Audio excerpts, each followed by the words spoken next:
되기를 원합니다. 영국의 그 에딘버러 대학교에 제임스 심프슨 경이라는 아주 성경을 사랑하는 그런 외과 의사가 있었습니다. 이분이 외과 의사니까 수술을 많이 하잖아요. 근데 수술할 때마다 환자들이 참 심한 고통을 받는 걸 보고 그 수술에서의 고통을 덜어주려고 애를 씁니다.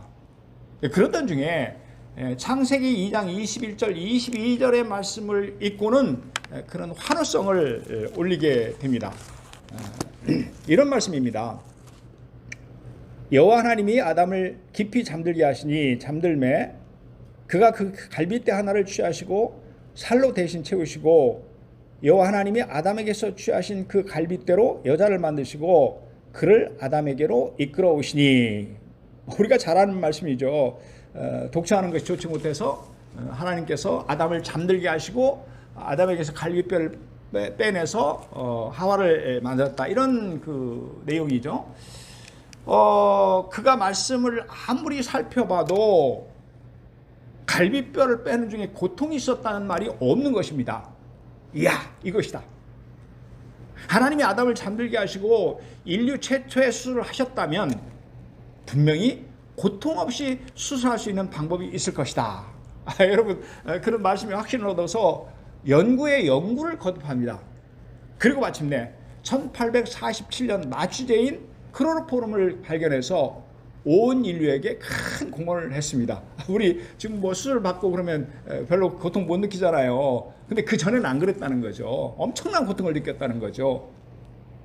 그런데 이 시프슨경이 하나님의 말씀을 통해서 이 놀라운 이 마취제를 발명을 한 것입니다. 여러분, 이처럼 하나님 말씀에는 삶의 지혜와 부요가 가득합니다. 본문은 우리에게 지혜로운 인생을 살게 하시는 하나님의 은혜에 대한 말씀입니다. 여러분, 본문을 통해서 본문은 하나님께서 우리에게 어떤 은혜를 베푸신다고 말씀하나요? 하나님은 말씀을 통해서 우리에게 지혜로운 인생을 살게 하신다고 하는 것입니다. 다시 한번 보시겠습니다. 24절의 말씀입니다. 그러므로 누구든지 나의 이 말을 듣고 행하는 자는 그 집을 반석 위에 지은 지혜로운 사람 같으리니, 이렇게 말씀합니다. 그러므로 누구든지 나의 이 말을 듣고 행하는 자는, 이렇게 말씀하죠. 여기서 나의 이 말, 주님 말씀이신데, 이 말은 좁게는 주님께서 하신 이 산상수훈의 말씀입니다. 마태복음 5장, 6장, 7장에 나와 있죠. 또한 넓은 의미로는 예수님께서 하신 모든 말씀입니다. 그러니까 성경 말씀을 의미합니다. 또한 그 집을 반석 위에 지은 지혜로운 사람 같으니, 이렇게 말씀하시는데, 여기에서 그 집은 여러분 집이 아닙니다. 은유법을 사용해서 이건 인생 전체를 가리킵니다. 인생을 가리킵니다. 네, 그런가 하면 끝에 보면 가트리니라고 말씀하는데, 이 가트리니의 원어는 호모이오로서 그 뜻은 뭐뭐과 동일한 생각을 지니다, 똑같다, 이런 뜻입니다. 그러니까 정리를 해보면 본문 24절의 말씀은 누구든지 말씀을 듣고 행하는 자의 삶은 반석 위에 지은 지혜로운 인생이다 하는 의미입니다. 네, 그러니까 하나님은 말씀을 통해서 우리에게 지혜로운 인생을 살게 하신다는 그런 뜻입니다. 우리 시편 19편 7절 말씀을 같이 한번 읽겠습니다. 시작. 여호와의 율법은 완전하여 영혼을 소생시키며 여호와의 증거는 확실하여 우둔한 자를 지혜롭게 하며. 아멘. 여기서 이제 여호와의 율법, 그 다음에 여호와의 증거라는 말이 나오죠. 이것은 둘 다 하나님의 말씀을 의미합니다. 그러니까 하나님의 말씀은 완전하다는 것이죠. 그래서 말씀은 우리의 영혼에 힘을 얻게 할 뿐만 아니라 어리석은 자를 지혜롭게 한다는 것입니다. 하나님은 말씀을 통해서 우리에게 지혜로운 인생을 살게 하신다는 그런 의미입니다. 여러분, 다윗이 이스라엘의 왕이 되죠. 근데 그가 왕이 되었을 때 온 블레셋 사람들이 그를 치러 올라옵니다. 이때 다윗은 하나님께 물었고, 하나님은 올라가서 블레셋을 치라고 말씀하십니다. 그래서 다윗이 말씀하신 대로 쳤더니 큰 승리를 거두었습니다. 얼마 후에 블레셋이 또다시 이스라엘을 침범을 합니다. 그러자 이번에도 다윗은 하나님께 물었는데 하나님은 그에게 말씀하셨습니다.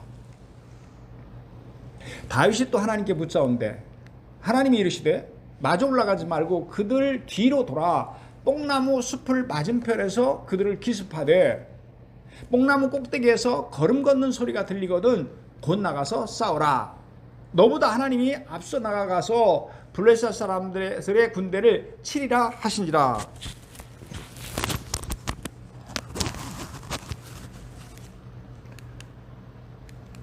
하나님은 말씀을 통해서 다윗에게 승리할 수 있는 지혜를 가르쳐 주셨습니다. 그렇죠?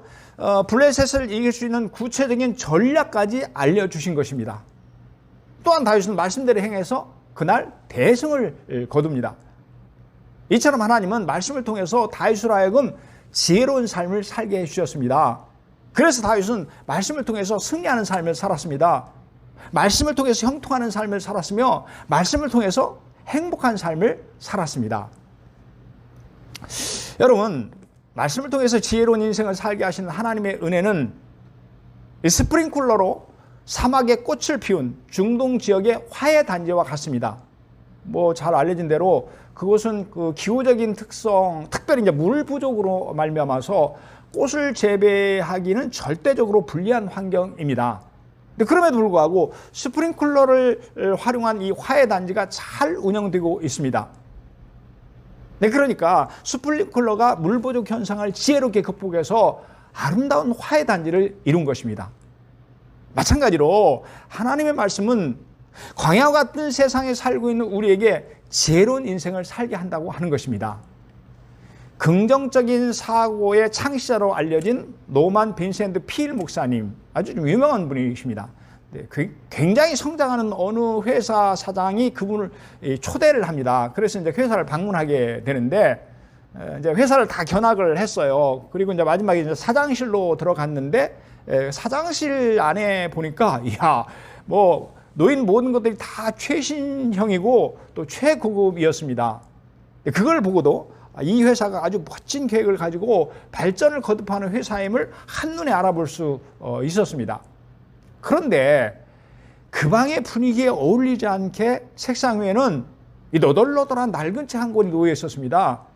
자세히 보니까 그것은 손때가 잔뜩 묻은 가죽 성경이었습니다. 그 회사에서 낡고 고물에 속하는 것은 오직 그 성경 하나뿐인 것만 같았습니다. 그래서 목사님 사장에게 묻습니다. 사장님은 저렇게 낡은 성경을 왜 책상 위에 두고 계십니까? 이 성경은 보기에는 낡았지만 우리 회사를 가장 새로운 최신식 첨단으로 안내하는 보고입니다. 보물창고입니다. 왜냐하면 내가 이 성경을 펼칠 때마다 하나님께서는 언제나 새로운 음성으로 나에게 놀라운 아이디어를 주십니다. 또 신령을 주십니다. 그래서 저는 성경을 항상 제 책상 위에 이렇게 두고 있습니다. 여러분, 그러니까요, 성경이 이 사장에게 놀라운 경영의 지혜를 주었다는 말입니다. 말씀이 그에게 지혜로운 삶을 살게 해주셨다는 그런 의미입니다. 이처럼 하나님 말씀은 우리로 하여금 지혜로운 인생을 살게 해줍니다. 그렇습니다. 하나님 말씀은 우리에게 지혜로운 삶을 살게 해줄 줄로 믿습니다. 하나님의 말씀은 우리에게 지혜로운 인생을 살게 해줄 줄로 믿습니다. 하나님의 말씀이 우리의 인생의 최고의 보물창고인 줄로 믿습니다. 아멘. 여러분, 지혜란 우리 삶의 가장 중요한 요소 중에 하나입니다. 그래서 사람들은 누구나 지혜롭게 살기를 원합니다. 가치 있고 보람되게, 그리고 슬기롭게 살기를 소원합니다. 그렇다면 어떤 삶이 진정 지혜로운 삶일까요? 그것은 무엇보다도 행복한 삶입니다. 또한 그것은 성공적인 삶입니다. 그런데 하나님의 말씀이 우리에게 행복한 삶을 살게 한다는 것입니다. 하나님의 말씀의 능력이 우리에게 성공적인 삶을 살게 한다는 것입니다. 하나님의 말씀이 우리로 하여금 행복하며 성공하는 삶을 살게 한다는 것입니다. 그렇습니다. 하나님 말씀이 우리에게 지혜로운 인생을 살게 해줍니다. 여러분, 말씀은 우리에게 어떤 지혜로운 인생을 살게 해주나요? 첫째는 행복한 삶을 살게 해줍니다. 신명기 33장 29절 상반절의 말씀입니다. 이스라엘아, 너는 행복한 사람이로다. 이스라엘아 너는 행복한 사람이로다. 하나님의 말씀을 의지하여 출애굽의 역사를 이룩한 모세는 죽음을 앞두고 이스라엘 앞에서 고백합니다. 뭐라고 고백했습니까? 이스라엘아 너는 행복한 사람이로다. 그러니까 하나님 말씀을 받은 그들이 행복한 자라고 하는 것입니다. 말씀의 놀라운 능력으로 구원을 받은 이스라엘이 진정으로 행복한 자라는 말입니다. 하나님 말씀은 이스라엘을 행복하게 해주었다고 모세는 백성들 앞에서 고백하는 것입니다. 이처럼 말씀은 우리를 행복하게 해줍니다. 예수께서는 하느님의 말씀을 듣고 그 말씀을 지키는 사람들이 오히려 행복하다고 대답하셨다. 누가복음 11장 28절 공동번역의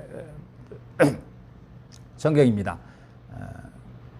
그들은 하나님이 아니라 하느님이라고 하죠. 뭐라고 합니까? 하나님의 말씀을 듣고 그 말씀을 지키는 사람들이 오히려 행복하다. 이렇게 말씀하시죠. 예수님께서 하신 말씀인데 사람들이 몰려들어서 예수님의 말씀을 들었습니다. 그리고 모두가 큰 은혜를 받았죠. 그런데 그 중에 감동을 받은 한 여인이 예수님을 향해 큰 소리로 말합니다. 당신을 뵌 태와 당신을 먹인 젖이 복이 있나이다. 그러니까 예수님을 낳아서 젖을 먹인 어머니 마리아가 복이 있다고 말합니다. 하지만 예수님은 그보다, 그러니까 마리아보다 더 행복한 자가 있다고 하십니다. 누구라고 말씀합니까? 하나님의 말씀을 듣고 그 말씀을 지키는 사람들이 오히려 행복하다, 더 행복하다. 그렇습니다. 말씀을 듣고 순종하는 사람들이 더 행복하다고 말씀하십니다. 그러니까 하나님의 말씀이 우리를 행복하게 한다고 하는 것입니다. 잠언 16장 20절 말씀 우리 같이 읽습니다. 시작. 삼가 말씀을 따라 살면 행운의 열쇠를 얻고 야훼를 믿고 살면 행복의 문이 열린다. 예, 삼가 조심해서 말씀을 따라 살면 행운의 열쇠를 얻고 이렇게 말씀하죠. 그러니까 조심해서 말씀을 따라 사는 자가 행운의 열쇠를 얻는다고 합니다. 말씀을 따라 사는 자가 행복하게 된다는 뜻입니다. 하나님 말씀이 우리를 행복하게 한다는 것입니다. 여러분, 그렇다면 하나님의 어떤 말씀이 우리를 행복하게 하나요? 첫째는요, 기쁨을 주는 말씀입니다. 에레미야 15장 16절의 말씀입니다. 만군의 하나님 여호와시여, 나는 주의 이름으로 일컬음을 받는 자라. 내가 주의 말씀을 얻어먹었사오니.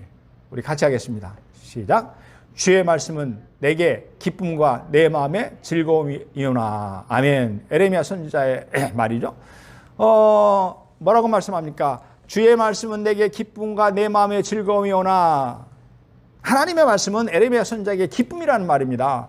말씀은 그에게 즐거움을 준다는 것입니다. 여러분, 또한 말씀이 우리에게 어떤 말씀이 우리를 행복하게 하나요? 첫째는 기쁨을 주는 말씀이고 둘째는 평안을 주는 말씀입니다. 요한복음 16장 33절 상반절의 말씀입니다. 이것을 너에게 이르는 것은 너희로 내 안에서 평안을 누리게 하려 함이라. 이것을 너희에게 이르는 것은 너희로 내 안에서 평안을 누리게 하려 함이라. 예수님께서 제자들에게 하신 말씀입니다. 이것을 너희에게 이르는 것은, 그러니까 주님이 제자들에게 하신 말씀은 이런 뜻이죠. 그리고 내 안에서 평안을 누리게 함이라. 그러니까 주님께서 주시는 평안을 제자들이 누리게 하기 위함이라는 것입니다. 그러니까 주님의 말씀이 제자들에게 평안을 준다고 하는 것입니다. 하나님의 말씀은 우리에게 평안을 준다고 하는 그런 뜻입니다. 두 마리의 쥐를 실험했습니다. 똑같은 환경에서 먹이를 주는 겁니다.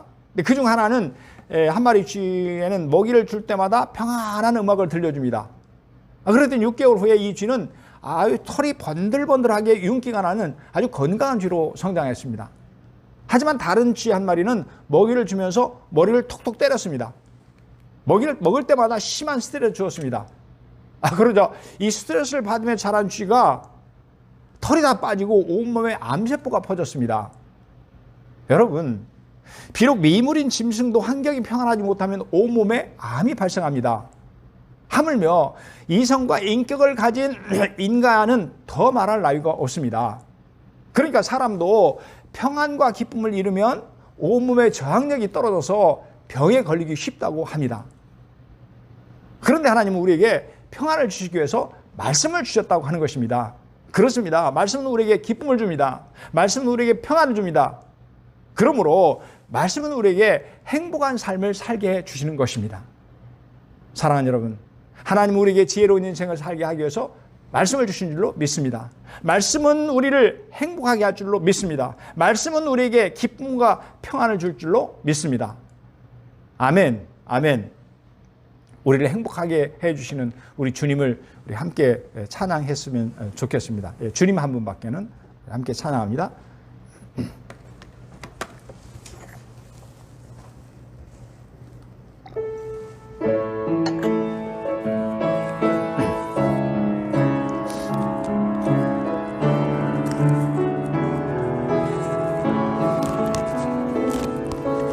주님 한 분밖에는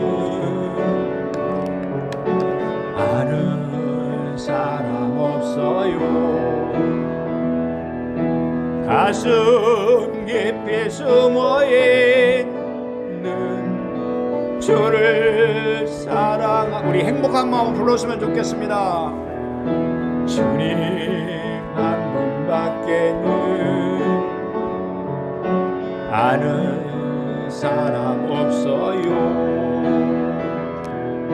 처음 저를 만난 그날 울며 고백하던 나는 행복해요. 나는 행복해요. 제사함 받았으니 아버지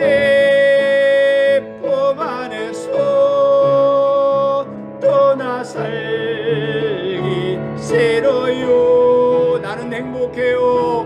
나는 행복해요. 사랑이 샘솟으니 이 세상 무엇이든 채우고도 남아 주님 한 분밖에는 주님 한 분밖에는 사랑할리어. 작은 가슴 뜨겁게 작은 가슴 뜨겁게 주님 피가 흘러 주님 한 분밖에는 주님 한 분밖에는 약속간이 없어요. 나를 믿고 따르는 자 반석 위에 서리라. 나는 행복해요. 나는 행복해요. 제사함 받았으니 아버지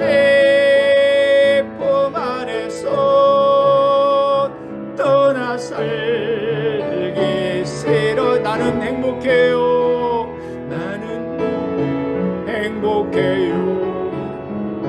사랑이 샘솟으니 이 세상 무엇이든 채우고도 나는 행복해요. 다시 고백합니다. 나는 행복해요. 제사함 받았으니 아버지 품 안에서 떠나 살기 싫어요. 아멘. 나는 행복해요. 사랑이 샘솟으니 이 세상 무엇이든 채우고도 남아요. 아멘, 아멘. 말씀은 우리에게 여러분 어떤 지혜로운 인생을 살게 하나요? 첫째는요, 우리로 하여금 행복한 삶을 살게 합니다. 그리고 두 번째는 성공적인 삶을 살게 합니다. 다시 한번 24절 보시겠습니다. 그러므로 누구든지 나의 이 말을 듣고 행하는 자는 그 집을 반석 위에 집은 지혜로운 사람 같으리니. 아멘. 말씀드린 대로 하나님의 말씀은 우리에게 지혜로운 인생을 살게 합니다. 그렇다면 어떤 지혜로운 인생을 살게 하시나요? 신명기 29장 9절의 말씀입니다. 우리 같이 읽습니다. 시작. 그러므로 너희는 이 언약의 말씀을 지켜라. 그러면 너희가 하는 일마다 성공할 것이다. 그러면 너희가 하는 일마다 성공할 것이다. 하나님께서는 말씀을 잘 지키는 자에게 하는 일마다 성공한다고 말씀하십니다. 그러니까 말씀은 우리에게 성공적인 삶을 살게 해준다는 것입니다. 말씀의 능력이 우리를 성공하게 한다는 뜻입니다. 그 모세의 보좌관이었던 눈의 아들 여호수아, 이 주인인 모세가 죽은 후에 앞이 캄캄했습니다. 그도 그럴 것이, 여러분 모세는요 어떤 사람입니까? 이스라엘 애굽에서 놀라운 능력으로 구원해서 약속의 땅 가나안에 이르렀습니다. 그리고 이제는 여호수아가 가나안을 정복해서 이스라엘 12지파에게 땅을 분배해야 될 차례입니다. 여러분 그때 여호수아는 얼마나 두려웠을까요? 얼마나 가슴이 떨렸을까요? 그러자 하나님은 여호수아를 찾아오셔서 말씀하셨습니다. 이 율법책의 말씀을 늘 읽고 밤낮으로 그것을 공부하여 이 율법책에 쓰여진 대로 모든 것을 성심껏 실천하여라. 우리 같이 읽습니다. 시작. 그리하면 내가 가는 길이 순조로울 것이며 내가 성공할 것이다. 여러분 아멘입니까? 여기서 율법책은 구약 성경인 하나님의 말씀입니다. 그렇죠? 그러니까 하나님의 말씀을 의지하라는 것이죠. 그러면 말씀이 여호수아를 성공하게 해준다는 것입니다. 말씀의 능력이 저와 여러분을 성공하게 해준다는 그런 의미입니다. 어느 날 영국의 그 윌리엄 4세가 갑자기 죽었습니다. 돌발적 막 생각지도 못했는데 급사를 이렇게 한 거예요.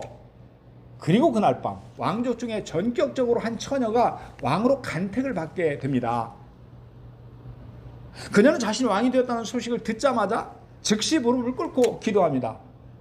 여러분 생각해 보세요. 18살의 젊은 처녀가 이 대영 제국의 왕이 되어서 백성들을 다스린다는 거 얼마나 두려운 일입니까? 이 처녀는 평소에 자신의 품에서 떠나지 않았던 이 성경을 펴놓고 기도합니다. 하나님, 내가 여왕이 되면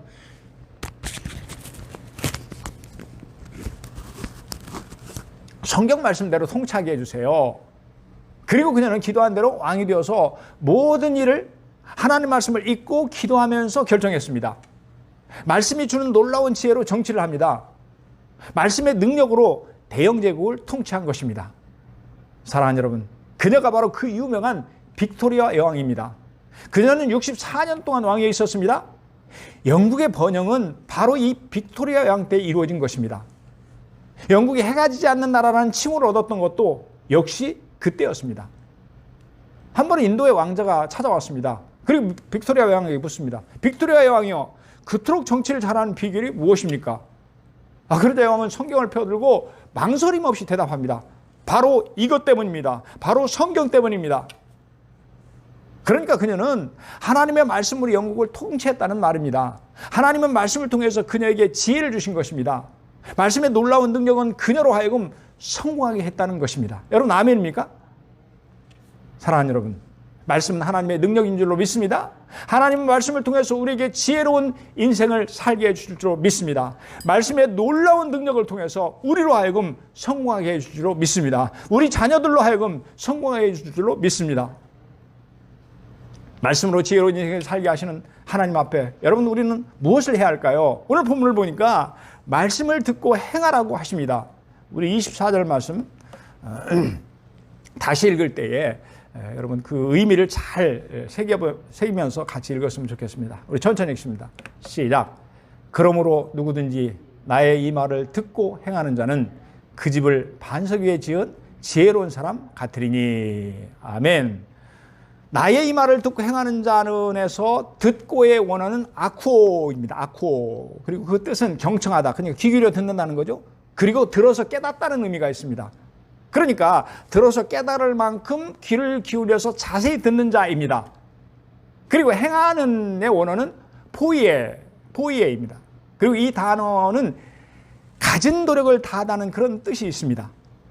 정리하면 말씀에 귀를 기울여 깨달을 만큼 자세히 듣고 그리고 가진 노력을 다하여 순종하는 자입니다. 하나님은 그런 자에게 지혜로운 인생을 살게 하신다는 말씀입니다. 여러분 아멘입니까? 아멘입니까? 미국의 전도자이며 목사이자 저술가였던 R.A. 토레이 목사님은 이런 말을 했습니다. 성경에는 많은 번역이 있는데 이 세상에서 가장 위대한 성경의 번역이 있다면 그것은 내 삶으로 성경을 번역하는 것이다. 내 삶으로 성경을 번역하는 것이다. 여러분 무슨 뜻입니까? 세상에는 수많은 성경의 번역들이 있다는 거예요. 그 중에 가장 위대한 번역이 있다는 것입니다. 그것은 내 삶으로 성경을 번역하는 것이다. 그러니까 하나님 말씀에 순종함으로 말씀의 능력을 확인하는 것입니다. 왜냐하면 하나님은 말씀에 순종하는 자에게 말씀의 크신 능력을 경험하게 해주시기 때문에 그렇습니다. 왜냐하면 하나님은 말씀에 순종하는 자에게 말씀의 놀라운 능력으로 지혜로운 인생을 살게 해주시기 때문에 그렇습니다. 여러분 아멘입니까? 미국 시카고에서 세계 기독교 회의가 열렸습니다. 세계 각 나라 사람들이 모였죠. 그 회의에 러시아 교회에서 3명이 참석을 합니다. 근데 그 회의 주제가 뭐냐면 성경에 오류가 없다는 것을 우리가 어떻게 변증할 수 있느냐. 이 주제를 가지고 사흘 동안 토론을 벌였습니다. 열띤 토론을 벌였죠. 그런데요, 러시아 교회에서 온 이 3명이 시종일관 아무런 말도 하지 않습니다. 회의를 마치고 마지막에 그들에게 소감을 얘기하라고 했더니 이런 말을 합니다. 나는 여러분들이 사흘 동안 이 회의를 하는 이유를 이해하지 못합니다. 누구나 말씀대로 살다 보면 말씀에 오류가 없다는 것을 저절로 알게 되는데 왜 그런 걸 가지고 회의를 한다고 앉아 있습니까? 그 말을 듣자 거기에 참석한 사람들이 아주 숙연해집니다. 그렇습니다, 여러분. 말씀대로 사는 사람은 말씀의 권위와 영광과 말씀의 능력을 알게 됩니다. 말씀의 크신 능력을 경험하게 됩니다. 말씀의 놀라운 능력을 체험하게 됩니다. 그리고 바로 그 말씀의 능력이 우리로 하여금 지혜로운 인생을 살게 하는 것입니다. 그래서 행복한 인생을 살게 되는 것입니다. 그래서 성공적인 인생을 살게 되는 것입니다. 사랑하는 성도 여러분, 말씀은 살아계신 하나님의 능력입니다. 전능하신 하나님의 크고 놀라운 능력입니다. 그러므로 하나님은 오늘 또 말씀에 기꺼이 순종하는 자에게 지혜로운 인생을 살게 해줄 줄로 믿습니다. 행복한 인생을 살게 해줄 줄로 믿습니다. 성공적인 인생을 살게 해줄 줄로 믿습니다. 아멘, 아멘.